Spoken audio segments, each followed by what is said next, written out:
Alright, this is Block 3, Progressives in Power, Section 4, Teddy Roosevelt, the section beginning with the Newlands Reclamation Act in 1902. Teddy Roosevelt was a conservationist. Today we would call him an environmentalist.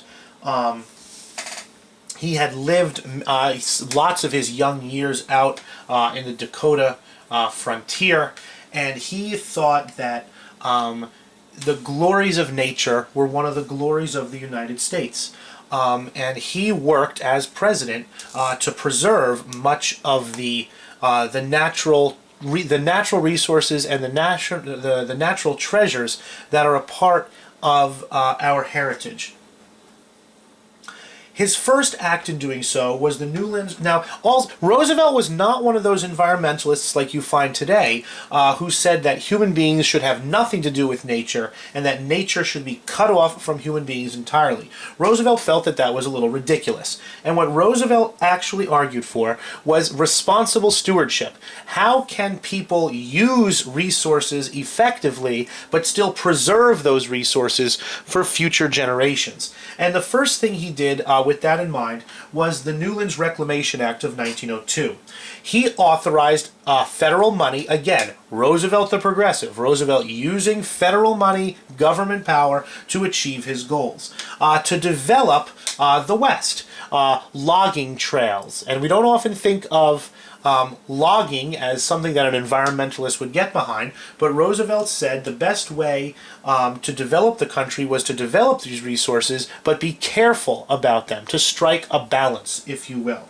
So the Newlands Reclamation Act gave federal money to develop parts of the West while helping to preserve natural resources.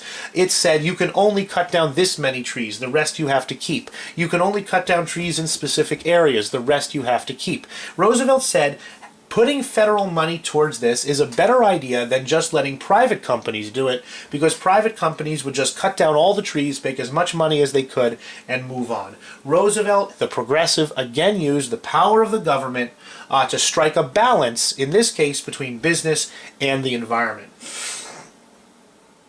He called for a conference in 1908, a conservation conference that was held at the White House, to study the nation's resources and how best to conserve them while still opening them up for economic development.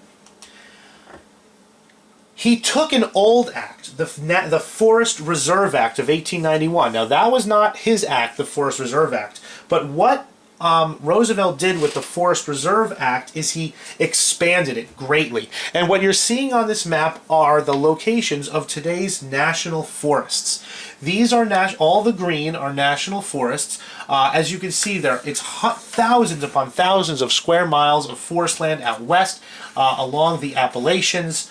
And this is some of the most beautiful scenery in America. Here's an example. This is Redwood National Forest. This is a grove of giant redwood trees, each at least about 150 feet tall, some of them stretching up to 300 feet tall. And these treasures that we can go to and look at and marvel at the beauty and the wonder of nature are a legacy of Teddy Roosevelt. So many different things to so many different people. Progressive and war hero and environmentalist. He was really one of the country's first great protectors of our natural resources and our natural heritage.